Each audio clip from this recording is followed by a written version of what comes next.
Hey everybody. So let's see, let's invite some people.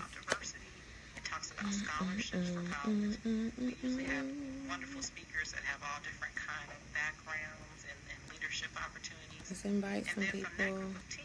When you log on, just say hi and let me know where you're logging on from. I'll give you a shout out.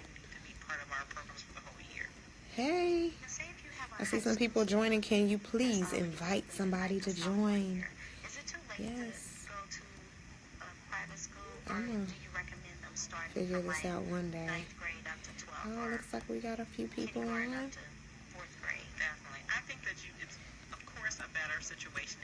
So,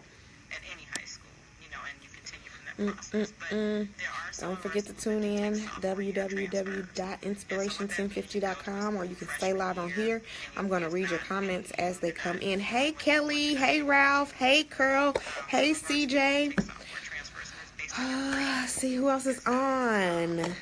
How are you all doing today? It has been an awesome week. The last couple of weeks have been crazy. I missed you all last week, but I'm glad that you all are tuning in tonight. Thanks, Carol. Yes, I see. Hey, Shar from Louisville, Kentucky. Hopefully coming to join us soon in Cincinnati. Maybe. Yeah, so I missed you all last week. Hey, Tiff from Baltimore. Hey.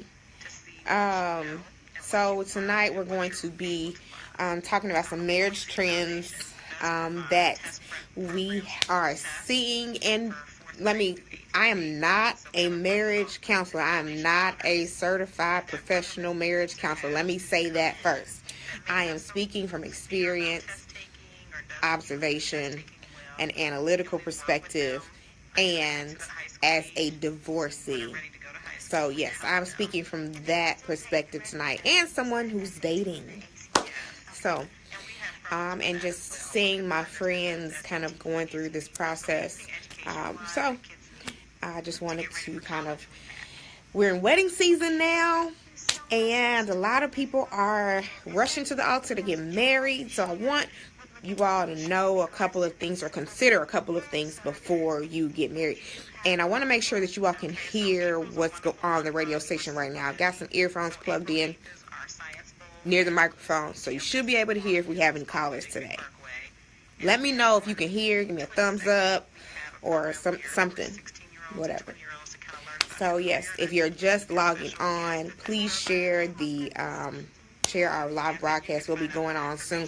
Yes, Tiff, I'm going to do my best. Hey, DeVoe. How are you? Thanks for joining. Thanks for logging on. Please share this video when you get a moment to do so.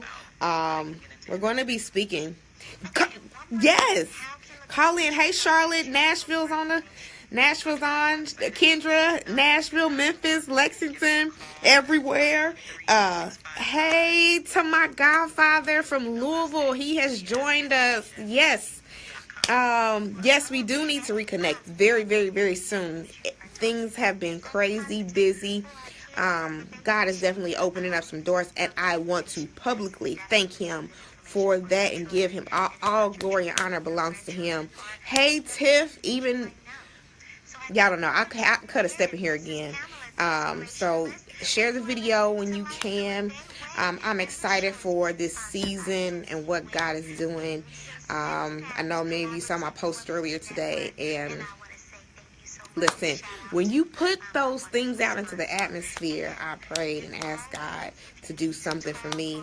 When you put those words out into the atmosphere, you better be prepared and ready for them to happen. Hey, Tracy, one of my high school friends have joined.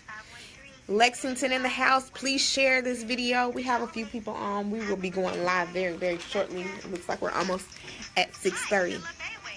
Yes. Hey, Patrice. Yes, I'm glad you're tuned in. I want you to chime in when you have a chance. So, we're going to try to watch. I'll read you all's comments on air as well. Yes, he is. Inspiration 1050 WGRI. Hey everybody, I'm Tina Hey, Brandy. I think she's in Alabama. Inspiration 1050 WGRI. It's a discussion of culture, church, politics, and you. Perspective Live with Tiffany Michelle is on the air. We are Inspiration 1050 WGRI. Good evening, everybody. I want to thank you for joining in to Perspective Live. I hope you all have had an awesome day at work or school or running around taking care of your business. I just want to kind of get on tonight and have a new conversation with you all. I know we have been talking about some really heavy topics lately, and just let's talk about marriage. It's wedding season, and a lot of people are rushing to the altar to get married. They're going to the chapel to get married. And we want to talk tonight about some of the marriage trends that we've seen. Things are going around. And 5 things that I think that Tiffany Michelle thinks that you should know before you say I do. Before you I do. That's what this conversation is going to be about tonight. If you have any comments, questions, concerns, or you just want to share your perspective on marriage, the sacred covenant of marriage, why you think people are getting married, what they need to know before they get married, call us. Our number is 513-579-1050, 513-579-1050, and we are going to talk about it tonight. So, just jumping right in. It's wedding season, of course. The weather has changed. It's spring. All of the people who have gotten engaged between, Christmas or Thanksgiving and Valentine's Day, you're going to start seeing them heading to the altar and getting married and taking those vows. And I want you all to know, my perspective comes from someone who has been married. It is not from a professional perspective. My opinion. These are my opinions, okay? I am not diagnosing anybody. I am not doing any of that. But I just want to tell you what I've seen through observation, analyze those things, and give you my perspective. That's why this is called Perspective Live. All right. So, one of my friends messaged me about, probably over a month ago now, and wanted me to have this discussion. And she brought up an interesting point about what a trend that she's seen in marriage and how women are now becoming more comfortable with marrying effeminate men. So I want to get you all's perspective on this, or maybe they're doing it as a cover-up for something. So you have people who are doing it as a cover-up, doing it to impress social media. You see all these elaborate proposals, and everything has to be posted now on social media. So people are doing it for the likes. They're doing it, because, they feel like it's the right thing to do. Or they're doing it because maybe it's time for them to do it. So I kind of just want to talk about, let's first get into the 5 things that I think you should know before getting married. Number 1, do you know this person in all seasons? Do you know this person in all seasons? Have you seen them and how they act when they are upset? Do they get angry? Do they ball up in a shell? Do they become combative? Have you seen them in all seasons? Do you know do you know how they clean house? Do you know if they even do that? Do you know if they can cook, if that's something that's important to you?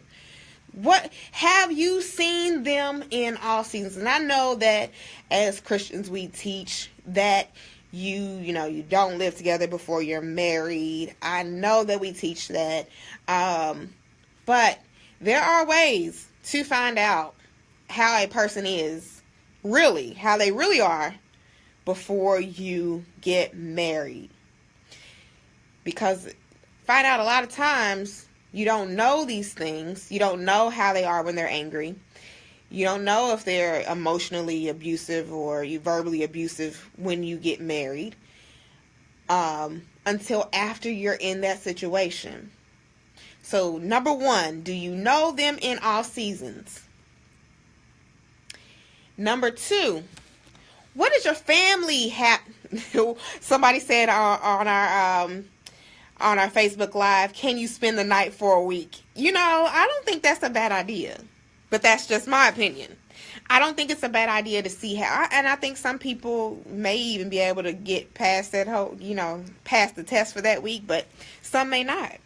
And that gives you a chance to see who they really are. Why does it matter if you don't sleep, if you're not sleeping in the same bedroom or whatever? Why does that matter? So, number 2, what does your family have to say? What do your close friends have to say about this person? And are you listening to them without your rose-colored earbuds in? Are you listening to what your family and your close friends have to say about this person? I know that was a big thing for me in my first marriage. My family, my friends, they had a lot to say. And because of pride, and because I'm thinking, marriage is going to make things better. And I was told things would get better. And I probably also made those same promises that I would do better in the things that, that I was falling short in if we got married. But are you listening to your family and to your close friends when they have things to tell you about the person that you're potentially marrying? What do they have to say about it? Are they trying to warn you? Are they warning you about something? Patrice Webb Bush, she is a marriage counselor, and she says, and sometimes that representation can be a great actor, and that is the truth. When you're not living with a person, this goes back to the first point, do you know them in all seasons? When you're not living with the person and you're not around them daily and you're just conversing over the phone and even long distance dating now, it's easy to pretend to be something that you're not. And also back to point number 1, do you know them in all seasons? What's the credit like?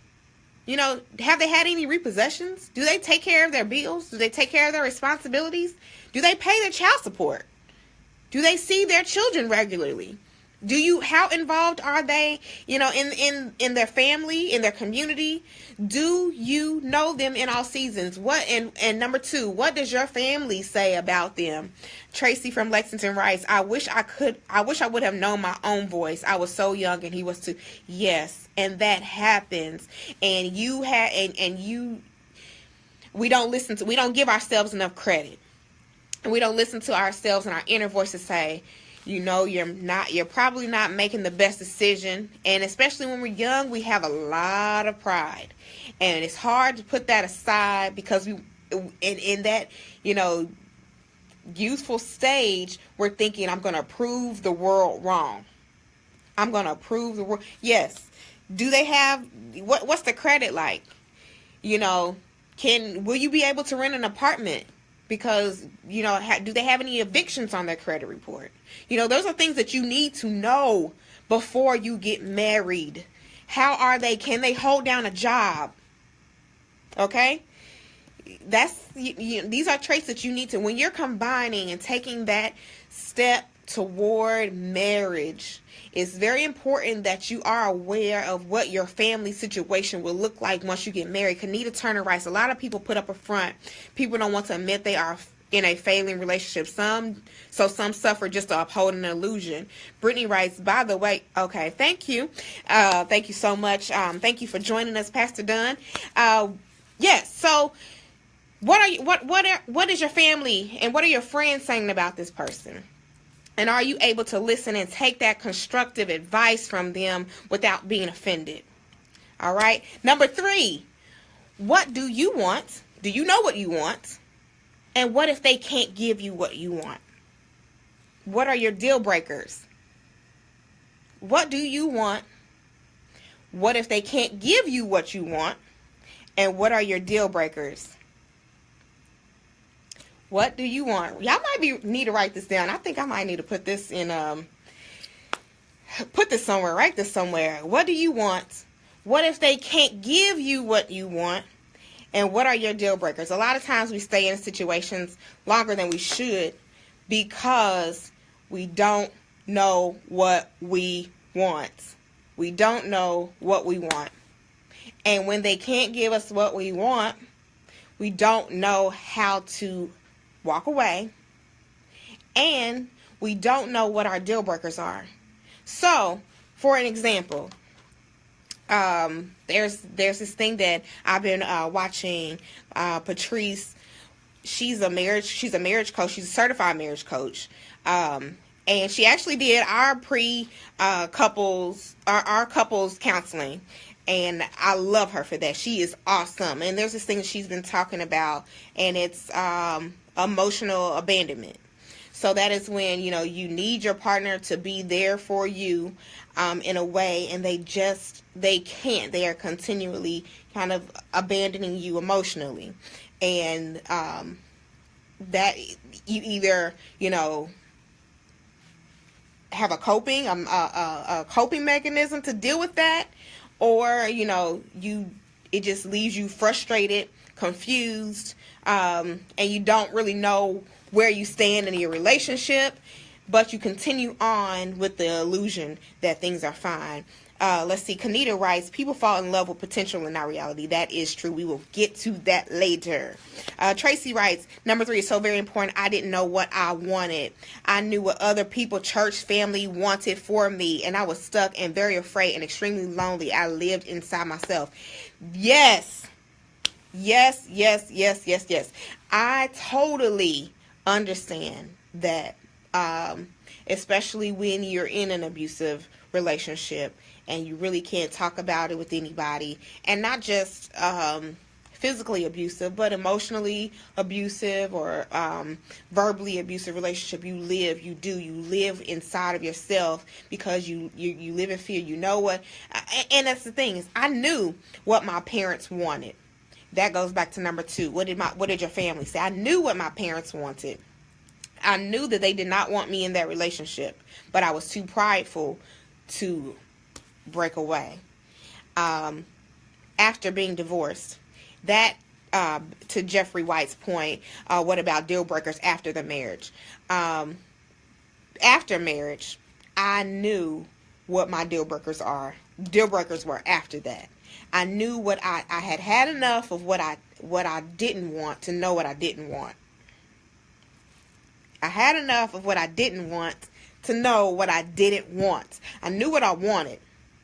And some of those things, and that's another thing, sometimes we get those things that we want, and we don't let that balance with what we don't want or what our deal breakers are. So we see the positives. We see all of this stuff. They do provide this. They are, maybe they are a great father, but all the while, you're still being mistreated.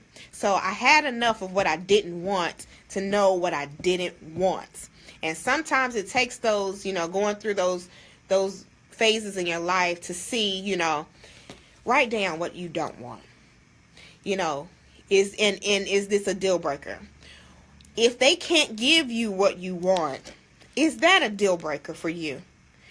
Brittany writes, no matter if it was friends or family or people you thought you trusted. Okay, that's true. I'm going to say Sari. Tiffany, this is a good topic. Most women want to be loved, and we look for love in all the wrong places. But we must truly love God first and then love yourself, because if you love and respect, if you love yourself, you won't put up with the disrespect from nobody. You are right. But in all actuality, that advice isn't practical, because we will put up with disrespect to a certain level. Otherwise, you probably wouldn't be be a mother to, if you dealt with people based on how they respect you, you wouldn't even be a mother to, or be a parent to your children. Sometimes they're disrespectful. So yes, I get what you're saying, but to me, from a practical standpoint, you will be disrespected in ways. And you allow people to disrespect you in ways. You allow people to disrespect you in a restaurant, and you still return to the restaurant. You allow people to disrespect you. And that is a good thing, that you can tolerate being disrespected to a point. Okay, so Yana writes, what if you have never seen a positive marriage role model past the Cosby Show? Should you take some sort of class or counseling? Yes, I'm getting to that next. So point number 4. Have you attended a premarital counseling before the engagement? Have you taken a premarital counseling before the engagement? And I'm going to say, the reason why I say before the engagement is because I think sometimes when we have that physical reminder of that engagement, you are kind of jaded to certain realities. When you have the engagement ring before you have the counseling, you're jaded to certain realities. It's easier to take constructive criticism from a marital counselor or a premarital counselor before you get engaged than after. After that engagement, the only thing you're looking toward is marriage. That's the only thing you're looking toward is marriage. But if you have that counseling before the engagement, it helps you work on those little things that you should be working on prior to an engagement. Prior to say, you know what, can we even communicate in a way that will be conducive to a marriage relationship? Are we committed to each other in a way that is conducive to a marriage relationship? Danica writes, who do you go to? Person you both respect or a stranger? I personally would say it depends on who you're comfortable with. I went to someone who I went to high school with. This girl, listen, I could tell you, when I found out that I was pregnant with my son, when I was 17 years old, the summer before my senior year in high school, the girlfriend that went to Walmart to buy a pregnancy test with me and went to McDonald's to take the test and took one with me, that's who I went to. She's a certified marriage counselor now. She's on this post. Her name is Patrice Webb Bush. That's who I went to. Why? Because I respected her outside of this. Now, she was a stranger to my boyfriend, but she did not take sides. And she is not that type of person to take sides. And even when I was wrong back then, that's who she was. She was that type of friend. So that's who we went to. And she's very affordable. And she lives in North Carolina. And we're in Cincinnati. She did our counseling through Skype at a time that was convenient for us. And it worked for us. It helped us to see things about each other that we didn't see before. It helped us to learn, the things that we needed to work on before we even think about the engagement process. Because when that ring, once you get that ring on, ain't no going, most of the time, 99.9% of the time, there is no going back. Let's see, Latoya in Atlanta writes, child, I didn't learn anything in my counseling, but we leaned on the examples of my parents. Thank God I said counseling outside of the church is best.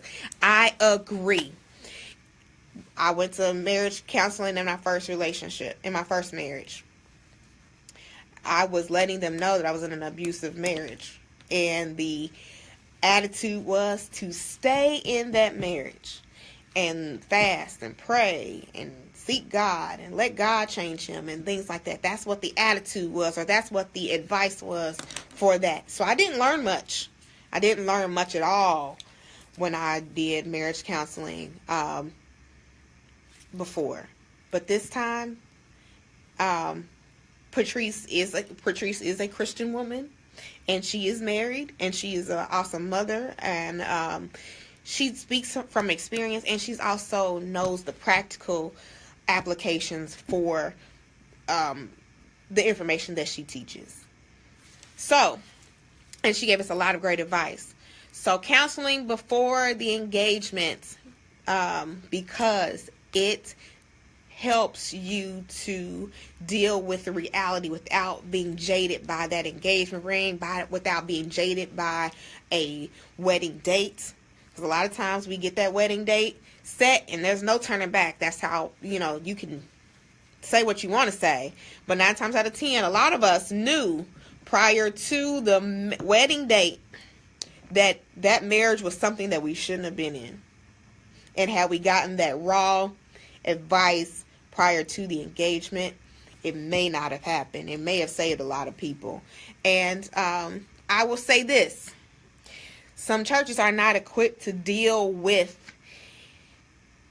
counseling and mental health.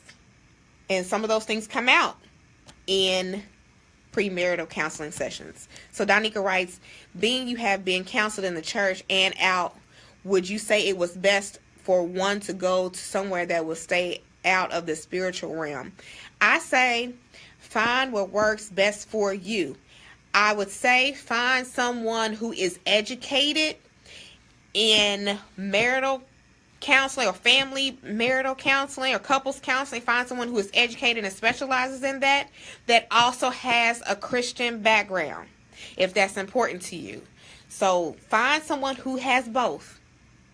Find someone who has both. Tracy writes, oh my God, that's saying the marriage mess is a trip. How many saints are in abusive and neglectful marriages because of that kind of advice? Exactly. So find somebody who works best for you. Lastly, so we've gone through 4 things. First, do you know the person in all seasons?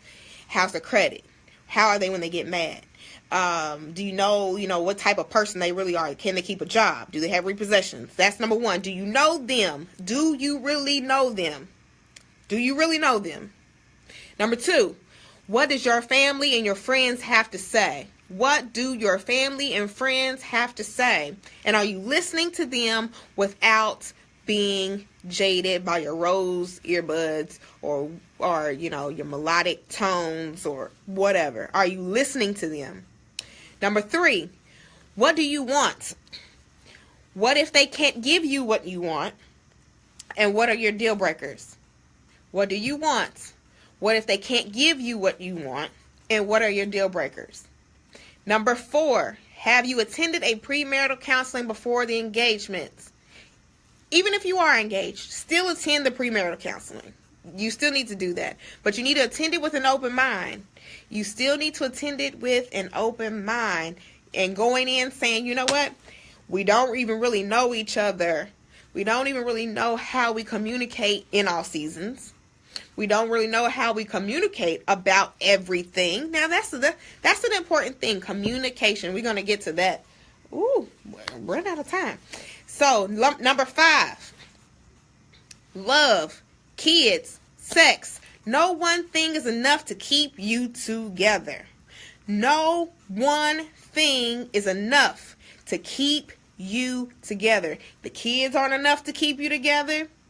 Love isn't enough to keep you together. You can love someone all day, but if you are being neglected in any of these other areas, if you don't know who this person is, you can love them till whatever and live your life in misery.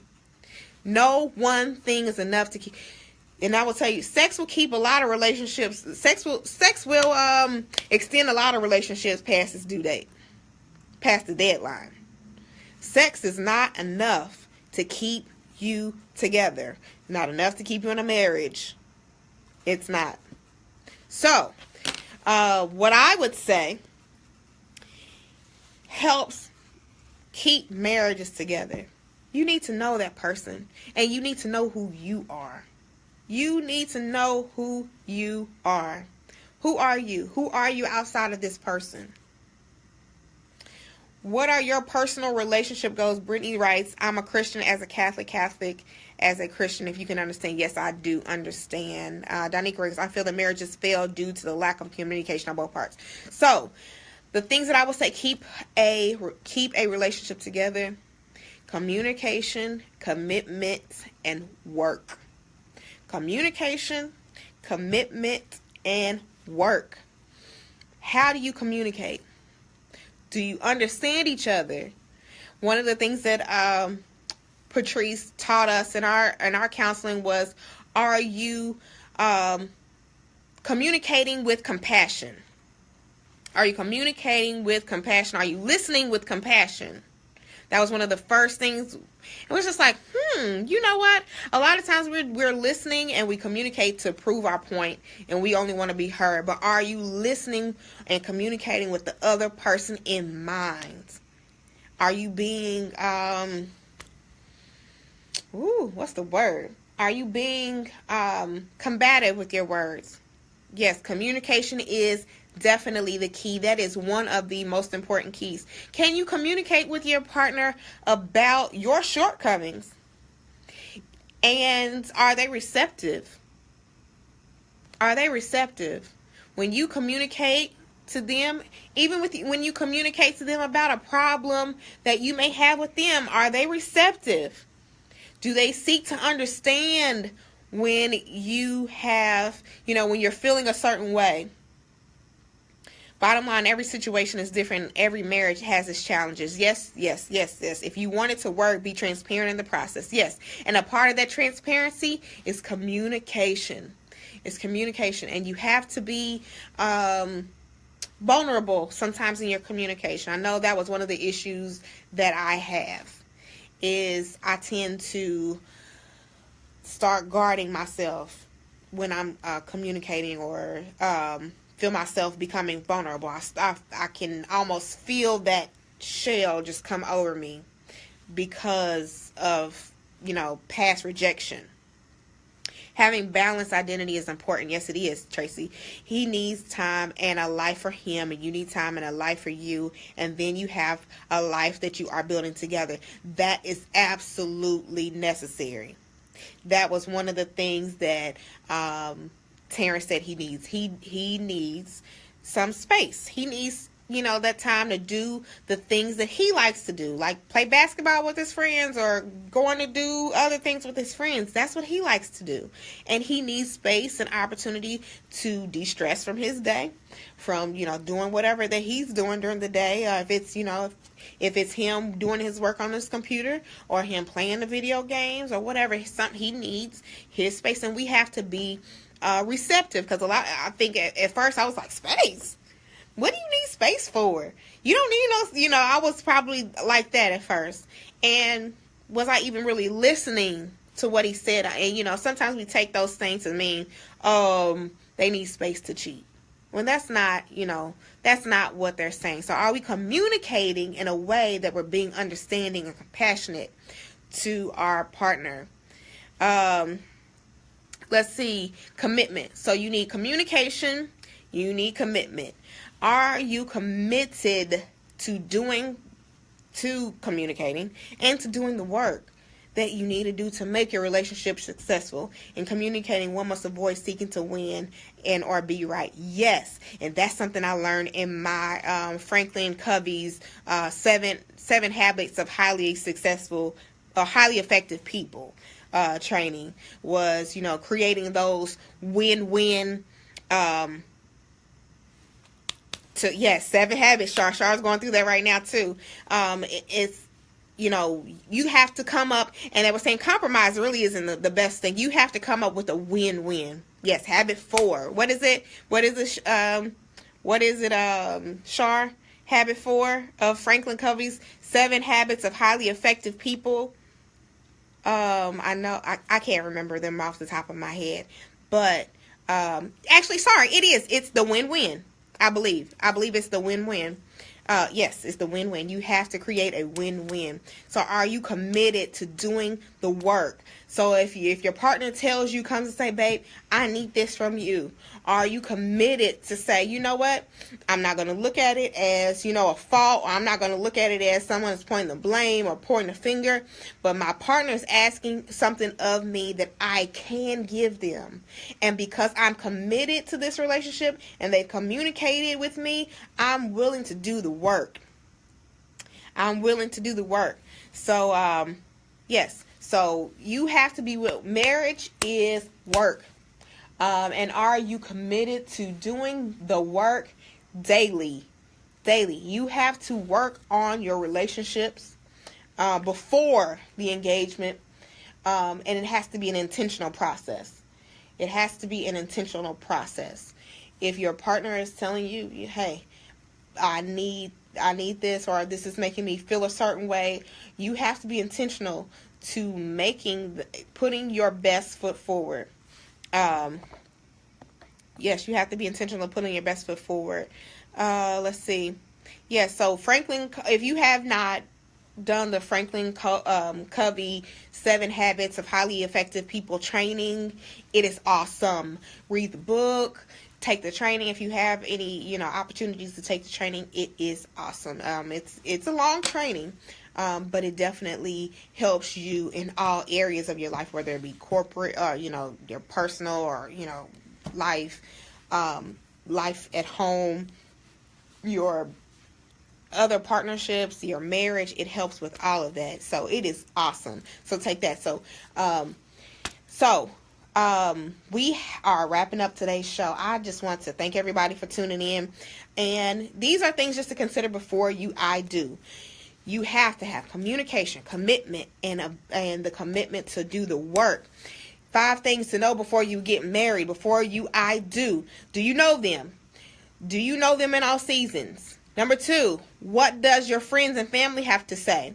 Number 3, what do you want? What if they can't give you what you want? And what are your deal breakers? Number 4, have you attended a premarital counseling? And if not, attend it before the engagement.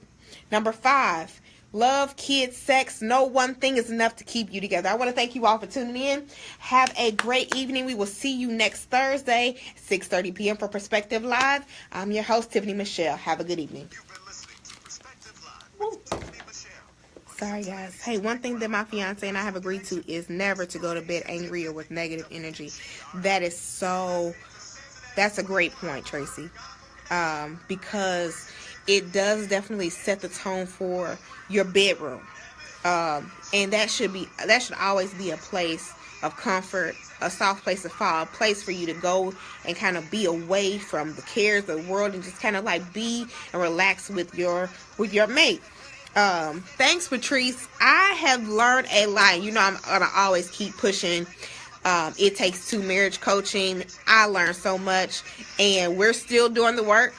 And every day isn't the best, but they have been better since the counseling. The truth of all of this stuff really won't be answered until the person is put inside the marriage. We say a lot, and that's from almost 12 years experience. And I pray that people's prayers, the Lord, let me be open and willing in my marriage. That is an awesome point. I was just speaking with my manager here at the radio station, and we were talking about that very thing. And I have done things a little backwards, and I will say, even with my first marriage, we lived together prior to getting married, and things change when you get married. They do. Your whole, and I believe it's because you take that commitment to another level. You take those vows, and you are now promising to God, not just your partner, but you are now taking those vows, and those vows are now to God, what you will and will do, and what you promise to do for your partner. And because God honors marriage, I believe that's why it's under attack so much. And those things, that's what these things, you can't really even put it into practice until you're married. Yes, you're absolutely right, Toya.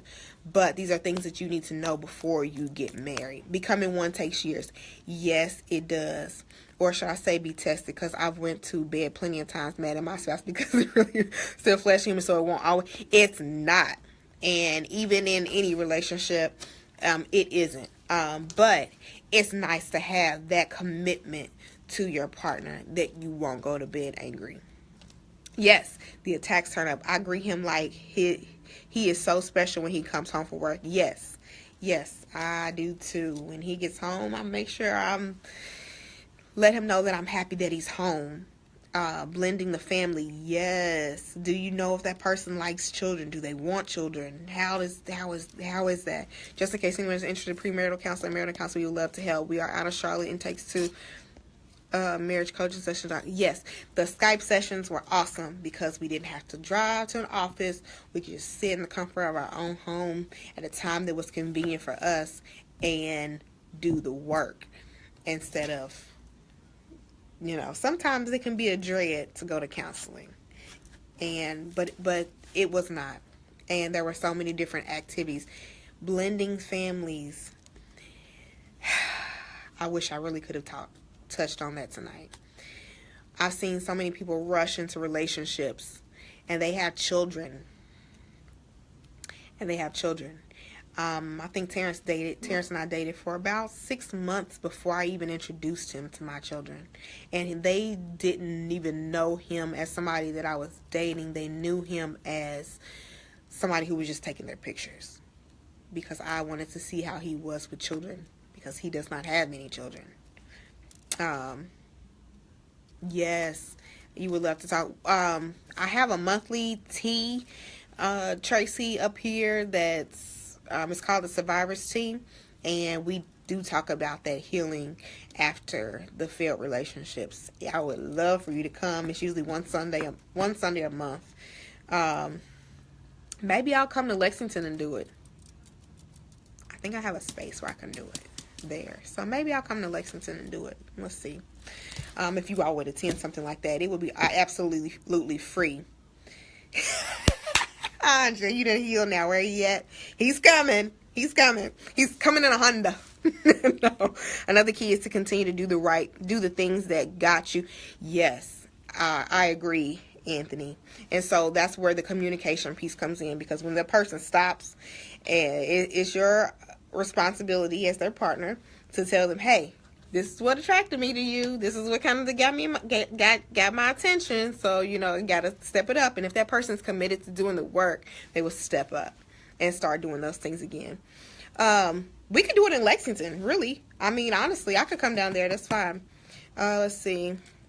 Yeah. So let me try to set that up. It would be absolutely free. The teas that I do here are absolutely free. We don't do, we usually just have some light finger food, tea, of course, and you need to have, but see, that's the thing, is the tea is not just for women. The tea, we have men there as well. So, everybody's welcome, and it's good to kind of get that dialogue between both sides. We should travel with those healing, you should travel with those healing thoughts. I'll be honest, sir, I actually just got an idea. I'm going to actually, yes, okay, listen, okay, so, all right, I'm going to log off. I got to head home. I have some stuff to do to get ready for tomorrow. And I will keep you all updated about the tea. So, love y'all. Thank y'all for tuning in. Have a good night.